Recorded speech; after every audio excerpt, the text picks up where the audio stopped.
Joining me now on the Knicks Film School Podcast. It's actually a little bit astounding to me that I have gone over 400 episodes and I have somehow never had this guest on before, because I would posit that amongst the niche basketball team-centric podcast or writing blog podcast community, I think she might have elevated herself to number one on like just any depth chart. And that is, of course, of Indy Cornrows, Caitlin Cooper. Hello, Caitlin. How are you? I'm doing good. You're already setting unrealistic expectations. People are going to listen and they're going to be like, why did you have this person on? Listen, look what we're doing here. I am nothing if not someone who is, I'm not as plugged into like NBA Twitter as I used to be because I have two kids and things going on. But I always paying attention to people who are getting noticed by the important people in, I will say, our business, even though I don't know what that even means.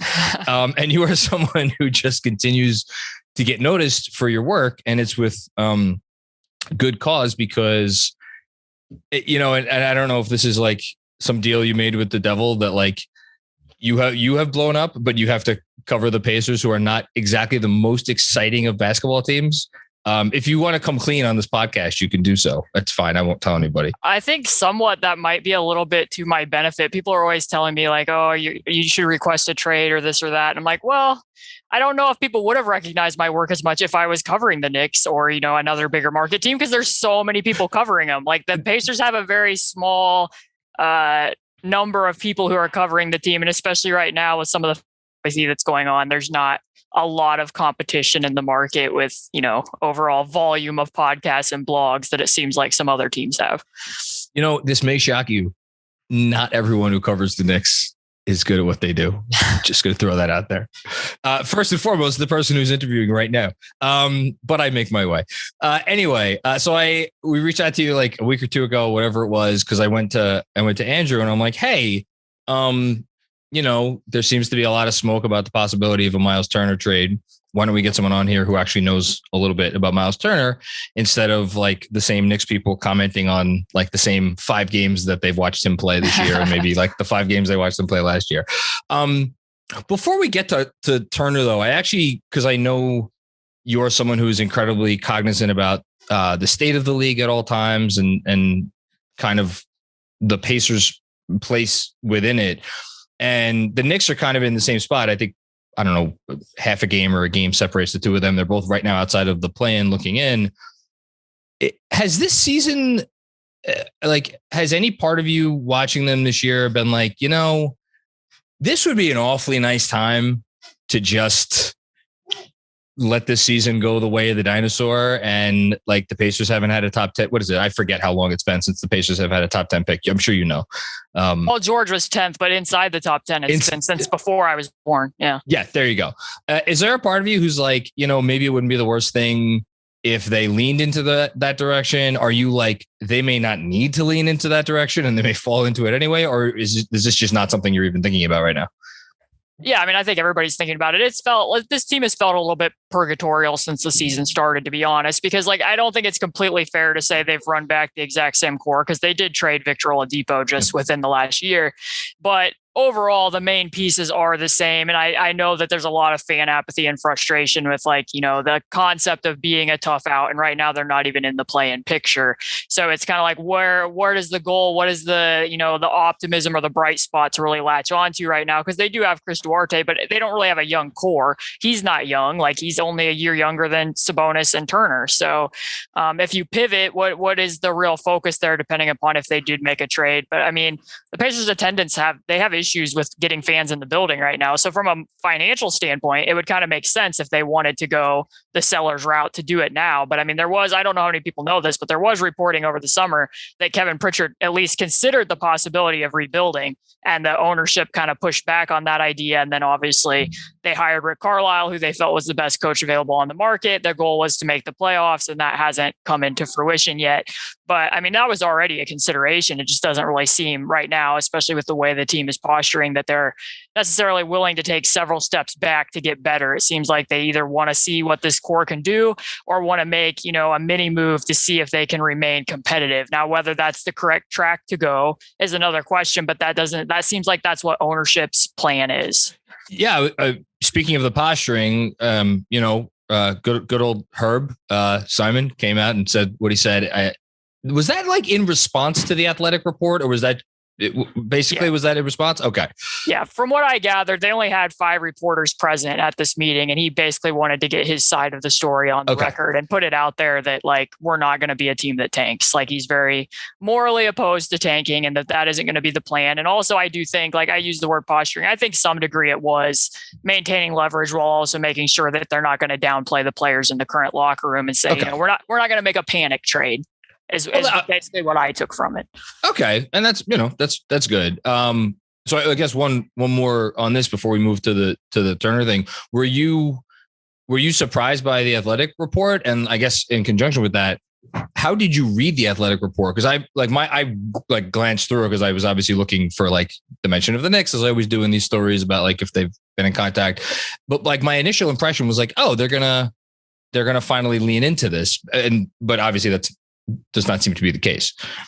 Right. I mean, I think that there was a lot of verbal gymnastics and semantics going on Twitter about whether the words should have been rebuild or retool. Because when you got into the article, it far more seemed like, this isn't going to be, a Sam Hinkie project or what the Thunder are going through. It was going to be rebuild on the fly, find a way to stay competitive. This is the way the Pacers go about it. But when I initially saw the word rebuild, yeah, I mean, it surprised me because that's not really in the Pacers MO. That's not really the way they go about trying to make themselves more relevant. They typically do it with trades and finding players. Like, I mean, if you this is recent history, when they moved Paul George, they didn't go after picks, Victor and Domantas Sabonis. Like, they didn't. I mean, I don't think they anticipated that they were going to be as good as they were and that both of them necessarily were going to turn into all-stars.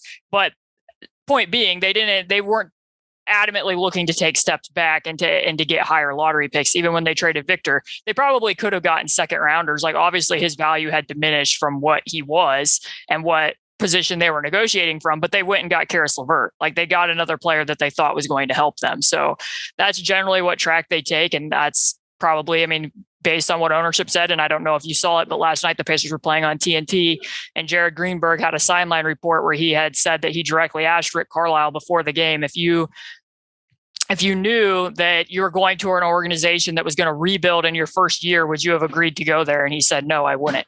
Oh, wow. So okay. I mean, that seems to pick a pretty clear direction to me. Yeah. Like, unless Rick Carlisle is now seeing the writing on the wall and is like, hey, I just can't get these pieces to work.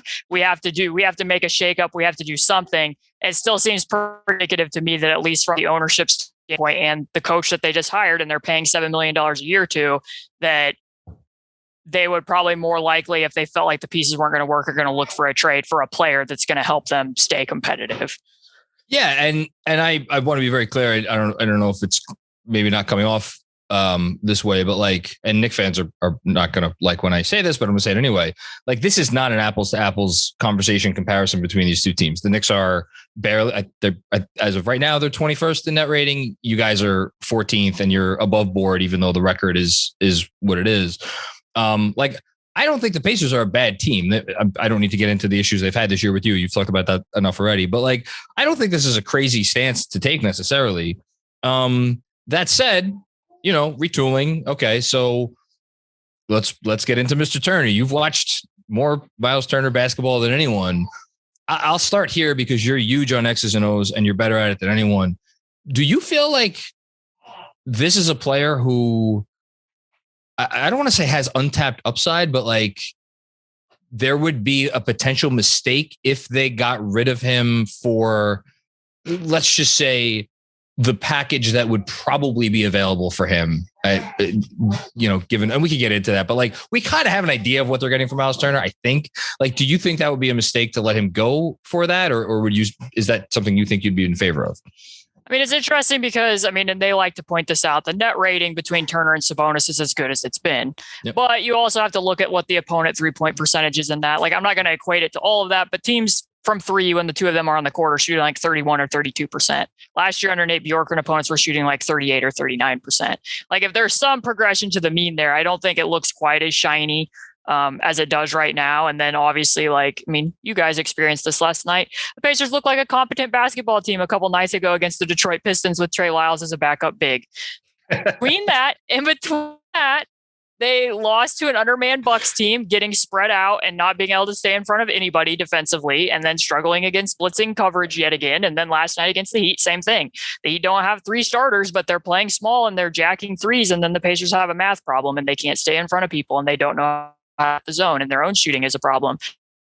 I think there's somewhat of a limited there, but just with regards to Miles, I think that this is why it makes it tricky to move him, because this is the better player of the two in a lot of regards with them, but it requires a somewhat trickier fit. Like, you're going to have to find, if you're fully committing to Sabonis at the 5, you're going to have to find a 4 and other defenders that are going to make that feasible, because there will be a drop off. I mean, Sabonis is not Miles. He's made some strides defensively this year, I think, and they've done smart things. Like last year under Nate Bjorkgren, they were just being hyper aggressive out on the perimeter and funneling. Like, I'm pretty sure if you look at defensive impact stats, like Miles was challenging more shots at the rim than since that has started being tracked. And now Sabonis, if you look at his numbers, they're doing a lot more hedging with Sabonis and having him come up and impact the ball at the level and above. So he's not having to challenge as much as at the rim. If you're going to do that full time, you need to have mobile force and twitchy guys with length that are going to be able to rotate around, kind of similar to what Minnesota's doing around Carl. I was literally about to say, like the Vanderbilt kid in Minnesota. Yeah. Which kind of is what might make the Pacers an interesting trade partner with Minnesota in some degree. But that would be something. Okay. Sorry. But that type of model. So, like, I think that there's probably been some hesitation to move him. I mean, he's been in trade rumors for like 3 straight years. And I think that probably the only way you're going to do it is if you feel like you're getting something back that's either like a player that you just can't turn down. Like, obviously there was a lot of interest on their part in Gordon Hayward because they had nobody on their roster who could do all those things at once that Gordon Hayward can do. Or if you're going to find somebody that's really going to fit into that slot. Otherwise, I don't think that they will make a panic trade. I think that they'll just continue on with Miles because, you know, at what point are you just getting worse for the sake of doing it, you know? Yeah. And again, that doesn't seem to be something that Indy has ever done. Just like off the top of my head, I can't think of a trade where they made where like, oh, that doesn't really make any sense. Like they're the team that gets TJ Warren and then watches everybody laugh at the team that traded away TJ Warren. Like they make the smart trade. But then again, I think it gets dicey because like what is the market? So then does it lead them to just hanging on to Turner? We'll get back to that in a sec. I find it interesting. You mentioned with Sabonis, how you described him. I felt like that was the conversation around Julius Randle at one point in time in his career, probably when he was still with LA. And there was some notion of like, oh, maybe he's just a 5. And then you have to figure out ways to make that work defensively. That's kind of subsided. And like, there seems to be an acceptance, like he's a 4 and we'll work around those issues. Back to Turner, how much of his comments I guess it was the subsequent Athletic piece about how they're using me and this and that, do you think factor into Indy's thinking about how should they move him? How soon do they need to move him? Like, or do you just think they're like, look, if we don't get a deal we like, we're just not going to move him? Right. So, I mean, the situation with Miles and Sabonis is a little bit different because Miles doesn't have as many years left on his contract. So after this one, you're heading into, you know, he's going to be in a contract year, and you probably have to think about if his value will diminish in some degree if teams don't have more control than that. But they came out and said the right things after all that was over. I mean, Miles, before the report came out, and then the Pacers official account like tweeted the video of this. And afterwards he said, you know, it wasn't about touches. It wasn't about play calls. And I talked to my teammates. I talked to Rick Carlisle. I talked to Kevin Pritchard. You know, it was about role clarity. And my question to that would be like, it's good that he tried to smooth it over and that he talked to the people who actually matter in this situation. But if you had talked to the people who actually matter in this situation, I'm not really sure you need to go on the record saying that, you know, I'm viewed as a glorified role player. And then to say all the various quotes that he said. I mean, just to lay it out there, I disagreed with most of what he said in the article. Like, I mean, the one quote where he's talking about, I had the 40-point game against Washington, then the next night it was status quo. Like, the way he played against the Wizards is how he needs to play. Like, he was aggressive. They weren't really guarding him. Just how he played against the Knicks, same thing. Like, if you're going to have Mitchell Robinson sagging off of you and you can take 10 threes and you're open, shoot the ball, put the ball on the gore if they start to close out to you. And he has improved in certain ways, but then the next night against the Heat, when he's saying it went back to status quo, the defense changed. Like, the Heat were guarding him, and he's like, well, I didn't get into a flow. And then he ended up getting benched at the end of that game. Well, they played O'Shea Brissett. They're not running plays or getting touches for O'Shea. He was just playing on the outside of Spain pick and rolls. So what's the reason for how he was able to be in a rhythm and be on the court? Yeah. So like some of those quotes were a little bit head scratching, and I wondered how they would play in other markets. Like if he was thinking, and he said, by all accounts, he said, I want to be in Indiana. I like it here. But like how other markets are perceiving that, if, I kind of see him in a high efficiency, low usage role. And I was pleased with the progress that he's made in terms of being like a pick and pop floor spacer, cutter. I think that that's ideally what he is. And I think that's probably what the Knicks would want him to be if he's going to play next to Julius Randle. But, maybe if he goes to the Knicks, maybe his thinking would change, because maybe he's in a big market.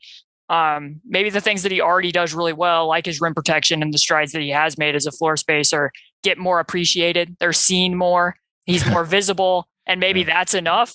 But he's even before that interview happened, like on media day, he talked about how he wanted more touches, how he wanted people to see him as a two-way player, how the Pacers have 5 20-point per game starters in the starting lineup, which indicates that he sees himself as a 20-point per game starter.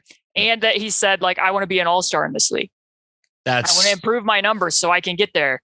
Like, getting that all-star tenure is important to him. And I think it's fine to have goals, but it does seem to goals are great. it just seems to indicate to me that he wants to have this bigger role. And then when you interpret from what he's saying in the article, it sounds like he wants to do more of the Sabonis stuff, or have the opportunity to, when they're both on the court. Like, I want to be the screener more. I want to be more involved within the action. Maybe have some opportunities for other touches in different spots. And the Pacers have tried to accommodate some of that over the last few games, but it doesn't necessarily make a lot of sense, because Sabonis is better at the Sabonis stuff. I mean, look, say it like it is. Sabonis is like Jokic light. I'm not putting him in that same conversation, but you watch him do what he does. I mean, at least I watch him do what he does. You watch him a hell of a lot more than me. He's like, you could give him the ball and he can run an offense from where he runs the offense from. Sure. And Sabonis, like I said, and there's arguments to be made that Sabonis isn't doing enough of the Sabonis stuff this year until like this last month. Like, I mean, they've kind of de-emphasized some of that because they wanted to play this more 5-out egalitarian style. And like I said, you can see that they've made some adjustments to be able to involve both of them more. But I also agree with Rick Carlisle. I think there has to be some accountability in that. Right now, the Pacers are running very random offense. They're not running a lot of play calls. So there are spots where Miles can assert himself. And some games he really does that. Like if you watch the game back against the Pistons, he, flashed in front of guards on switches. He finished some and ones. Like he can do other stuff like that. And I do think that the Pacers ball handlers could be better at getting him the ball. He's made himself available better, and the Pacers just don't always get the ball to where it needs to go. So that's not really on him. But I don't think any of his coaches, from Frank Vogel to Nate McMillan to Nate Bjorkgren to Rick Carlisle, have instructed him and said, all you can do is go hide in the corner and you have to stand there. Like, I don't think that that's happened. And if it has, I don't really know why they were coaching as long as they were, because I just don't think any coach is going to tell him that that's all he can do. It's a little bit like, God, we had this conversation for years with a young man. I'm sure you're familiar with the name Frank Ntilikina, where it's how many different coaches and and I said some of these things myself, where it's like, oh, they're not using him correctly. They're not, getting him opportunities. Well, at some point you got to take the bull by the horns and do the thing. Yeah, those comments came out, and a lot of Knicks fans were happy, obviously, because there's people over here who want him, and those seem to indicate a player who might be on his way out. I felt a little bit that way, but there's also a part of me that's like, well, we have a team right now that seems like the main issue is you got Julius Randle and Evan Fournier and Kemba Walker, all of whom, and I understand Walker was obviously out of the rotation for a while, but now he's back. These guys all want shots. These guys are all used to having a ton of shots, and they're not getting their shots. And that seems to, and not to mention RJ Barrett, to bring in one more guy who's like, hey, I want to be a high usage guy too. Is that maybe not necessarily the best move? I don't know. Like you said, maybe it would get smoothed over here. Let me transition to the Knicks before I let you go. Is there anybody on this roster? I mean, I'm sure the Knicks salaries, there's combinations of Walker and Walker and Knox, Noel and Knox. Fournier makes about the same as Turner. Like there's different Alec Burks. Is there any of these types of players or combinations of players? And even some of the young guys in there, like, Toppin and Quickly, like their names have been mentioned. Do you think that there is a deal out there that at least on paper makes Mitchell Robinson? I mean, Mitchell Robinson who had his best game of the year last night. That on paper, like makes sense to you? Yeah, let me posit it this way. So while Sabonis and Julius Randle are both hubs and have the ability to pass and move the ball out of the post, I don't think they're identical players. They are not. Randle does a lot more in face-up situations than what you would see Sabonis do, who's more, when he's at his most, Sabonis is going to be operating out of the elbows and doing some out of the post and how he moves the ball. So I do think that if Randle was playing with Miles, maybe, in Miles's regard, and I don't know how Knicks fans envision seeing Julius Randle. Is it like, oh, we want him to do a little bit less and he becomes a role man and that opens up offense for other people? Or is it we want to augment what he already does and we want, better shooters around him so that he can be better at doing the Julius Randle stuff? Well, that's the $64,000 question this year, because I think the Knicks' philosophy was, let's bring in these guys who could actually do stuff when Julius draws doubles. And then lo and behold, this season, Julius stopped making the shots that Julius made last year. So the doubles stopped coming. And then Julius starts getting in his own head and he's been kind of in no man's land for a while. So to answer your question, I'm not sure what anybody wants Julius Randle to do right now. Julius Randle, I think, would like to get back to, like, I'm just not going to think about it. I'm going to shoot when I get the ball.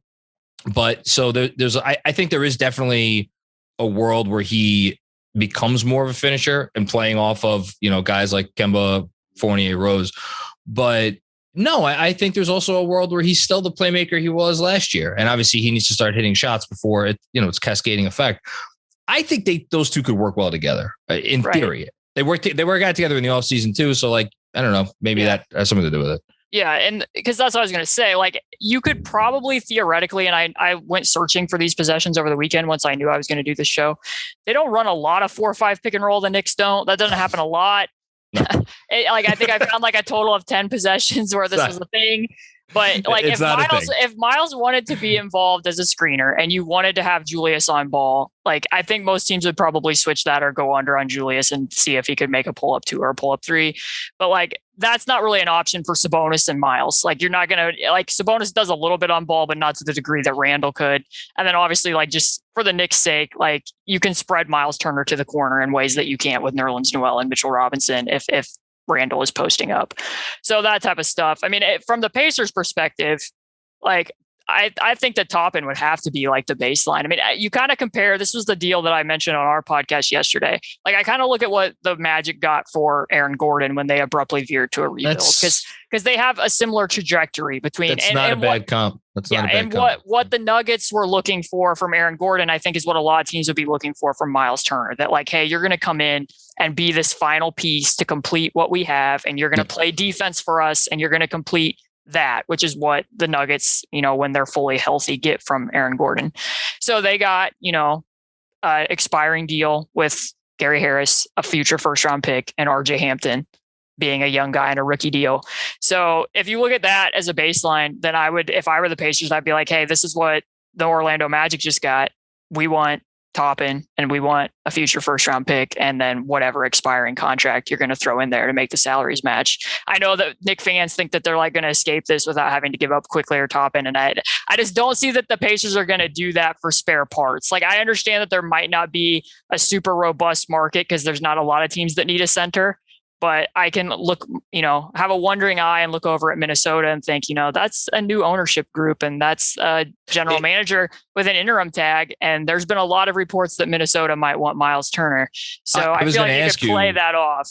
I was going to ask you who's number one, because I have Charlotte circled and then like the Warriors as this like wild card out there. But those are the two teams that were kind of on my, but you say Minnesota. Okay, it's interesting.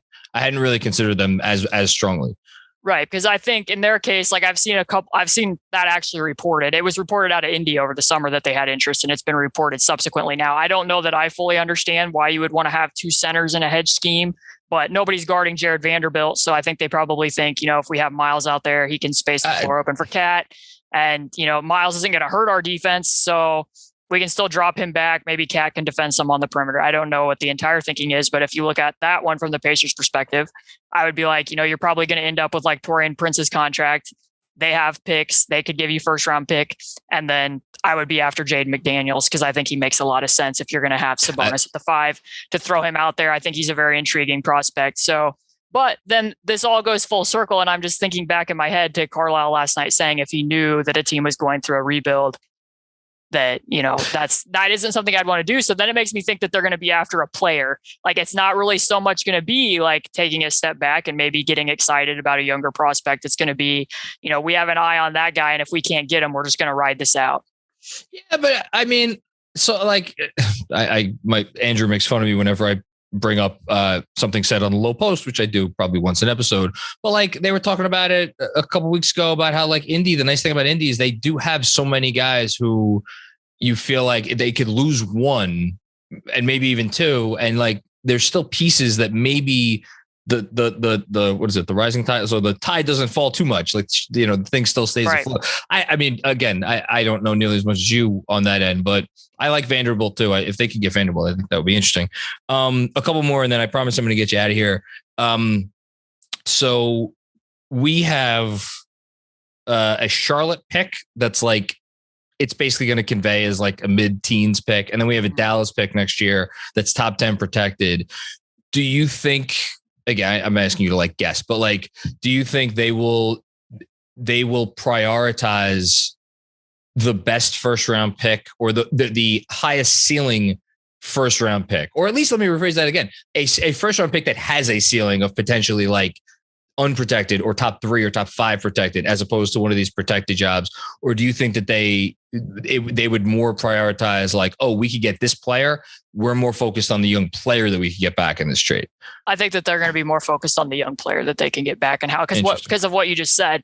Because I mean, if you look at it, I think there's a case that the Pacers' top 3 players are Sabonis and Brogdon and TJ Warren, and TJ Warren hasn't played yet.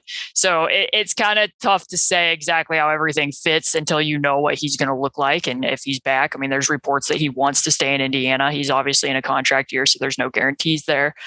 But, you have those 3 players, and who can you get, at that 4 spot that you believe might have some upside. And I've been trying to watch Toppin and how he's fit with Randall. And those are such sparse minutes. It's so hard to parse through because I mean, the one game where they played more was against the Raptors and there was a lot of zone happening. So that's not necessarily the best assessment. But I mean, I guess if there's one thing I can hang my hat on is it's a little strange to me that Tibbs sticks to drop coverage when the 2 of them are out there instead of going like switch everything with Randall. So there's like a glass half full element there that like, hey, like these numbers don't look bad and they're not even really using a defensive scheme that particularly works. And like from Rick Carlisle's standpoint, like I know from my own eyes from what they ran in Dallas and the fact that a lot of the playbook is the same with the Pacers, that like there's a whole chunk of the playbook he doesn't even use because they don't have anybody that can have vertical gravity. Like he loves a lob play and they don't have anyone they can run them for. Well, so with regards to Toppin, you have that. He's going to add pace to you. He never stops moving. He's pretty intuitive with how he screens and moves in the half court. I think that's a plus. Well, I'll just tell you right now, there's I don't even want to call it a subset of Knicks fans. There is a large swath of the fan base that would probably not mind it one bit if Julius Randle was sent out of town and this offense reoriented itself around, oh, wait a minute, we have all these guards who could like put the ball on the floor and shoot and like, kind of keep defenses on their heels. And then we have these 2 monsters and Mitchell Robinson and Obi Toppin who could go up and catch anything at any time. Why don't we go see how that works for a while, as opposed to this guy who like wants to kind of pound the ball and like do all the Julius Randle things. Toppin's good. I would be, I'd be surprised if the Knicks included him in a deal for Toppin for Turner. I don't know that I'd say I'd be shocked. I'd be very surprised though. And that's why I think it's going to be hard for those 2 teams to find a deal. Cause I mean, I can't say that I think that like any of the established players, like what's Evan Fournier going to do for the Pacers? I was going to ask you about Fournier. I'm like, why am I going to? I mean, they are like right now in the last month. I mean, and for the season, they're like 28th in 3-point percentage. 30th for the month of December. Like, it's a problem against hedging and zone. But the problem with Fournier is, again, you're losing, like the Pacers would be losing their best defender. The person who's their safety net to cover up for that stuff would be gone.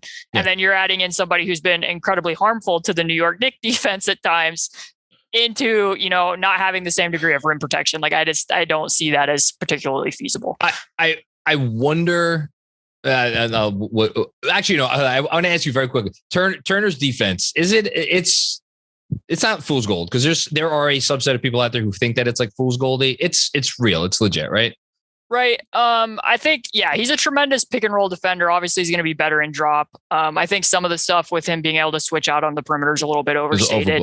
Is a little bit overstated, but I do think he's gotten a little bit better handling physicality and ways, and the defensive rebounding numbers still aren't good, but you have to remember that, like, he plays out on the perimeter at times, like, especially on the offensive glass. Like, he's playing out on the perimeter. Sabonis is obviously a very good rebounder. And I think, like, the best he's ever ranked, if you look at the NBA shot charts rankings on defensive rebounding rate, it's the best that he's been is this season. Last year, I think, or 2 years ago under Nate McMillan, he was like 181st in the league. So it's not great, but I think that sometimes around the Pacer media sphere, a lot of their rebounding issues over the prior seasons had gotten completely pegged on him. And I don't think that's completely fair. Okay. Like, their wings, Jeremy Lamb and other guys miss sync rotations a lot where they need to come in there. And then some of it was just Nate Bjorkgren's system. Like, when you're constantly making him challenge shots at the rim, he can't challenge a shot at the rim and grab the rebound. Like, somebody else has to sink in there and be able to box out his guy. Yeah. Otherwise, you're putting yourself at a disadvantage. But I wouldn't call it fool's gold. I think that he has legitimate claims that, if there was more than two all defensive teams, he'd probably be more in the picture than what you've seen. Yeah. But I will say one thing that I quibble with like, his defense is seen as sacrosanct in Indiana, but it does bother me a bit that sometimes he'll motion for guys like, hey, I'm going to bait that guy. I'm going to let him pass me when, cause I want to get a chase down block or a recovery block when the easier thing to do would just be to slide over and stop the drive and make that a kick out. And he's great and he gets them a lot of times, but when it doesn't work, then it's leading to, a kick out corner three or the guys getting to the rim because he's let them go past. So that would be my one little quibble. But I think he's overall pretty excellent and an impactful rim protector. Yeah, I that was my opinion as well. I'm glad to have it confirmed. We'll see what happens. The Fournier thing is interesting just because he started to pick it up now and he's a good shooter and he can theoretically do stuff, although in actuality it leaves a bit to be desired. And then, Mitchell Robinson is like the constant, he's titillating and like, the ever intriguing Mitchell Robinson. It's like one of these days, maybe we'll see like the fully formed actualized version and have it be consistent, like maybe like 4 or 5 games in a row. I don't know. He had a great game last night again against the aforementioned poor Detroit Pistons.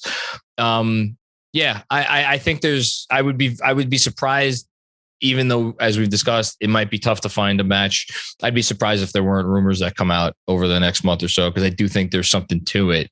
We'll see what the Knicks want to give up.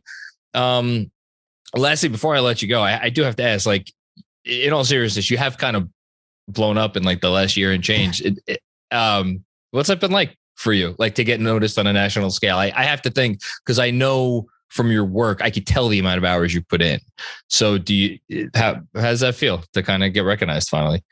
Some of it's interesting because it's like, it's not that I'm brand new to this. It's just that, it took some of the right people being able to see it. And I think that it's pretty important. Like, and I don't want to make it all about this, but like, having men in the NBA Twitter sphere share my work or invite me on podcasts like this is important, because there's not, women don't often get represented on podcasts. You might be, you do a preview pod, then there's 30 of them. There might be 1 or 2 women invited if there are any. So I think that that's part of it. But sometimes I like it better than others. I don't engage a lot in NBA Twitter. And sometimes people have to tell me, oh, Zach Lowe said something about you on the podcast. I'm like, I didn't listen to it because I have a couple of like really bad haters, like legitimately do not like me. And the one person over like everything I write will be like, you're the Kevin O'Connor of Zach Lowe's.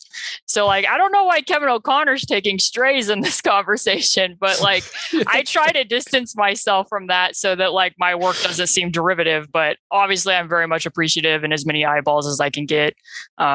I like, but with a wider audience comes more scrutiny and comes more, well actuallys and since this rebuild has occurred, you won't believe the amount of people who have tried to tell me things about Turner and Sabonis since these rumors came out that, well, Turner, like from other fan bases, well, Sabonis does this, or, Turner does this. I'm like, yes, I know. I've watched all of their games more than once. I get it. But yeah. Given what you just said, it does seem appropriate to end this pod with great power also comes great responsibility. Yes. And you are handling it well. Can you just tell the folks at home, for anybody who may not be following you, and again, I don't follow a ton of people who cover other teams because I just, I follow enough people already. You're a great follow because I always do learn something when you tweet stuff out. So can you tell folks at home where they could find you? Right. So my handle is at C2_Cooper. And then I'm at Indy Cornrows about once or twice a week writing pieces there. And then occasionally I might, when I have free time, write freelance pieces at various places. So I've had one at 538 and I've written a couple at SB Nation NBA. Perhaps we will do this again if these two teams play in the play-in game. I could see a feisty talk about adding another less heralded chapter to the Knicks Pacers, playoff history. I don't know if 9-10 game has quite the same ring to it as like Eastern Conference Finals, but Yeah, I mean, it'll be right up there with 8 points, 9 seconds. I'm confident. Like people will be remembering that right alongside it. Remember that play-in tournament game? Yeah, listen, 8 points in 8.9 seconds happened on the day of my 11th. I always forget it was either my 11th or 12th birthday party. I had all family over, and I ended up crying in front of my family that night. Happy birthday to you. Yeah, happy birthday to me. 8 points in 8.9 seconds. Yeah. Anyway, thank you for coming on and for bringing that memory up. I appreciate it. Thanks for having me.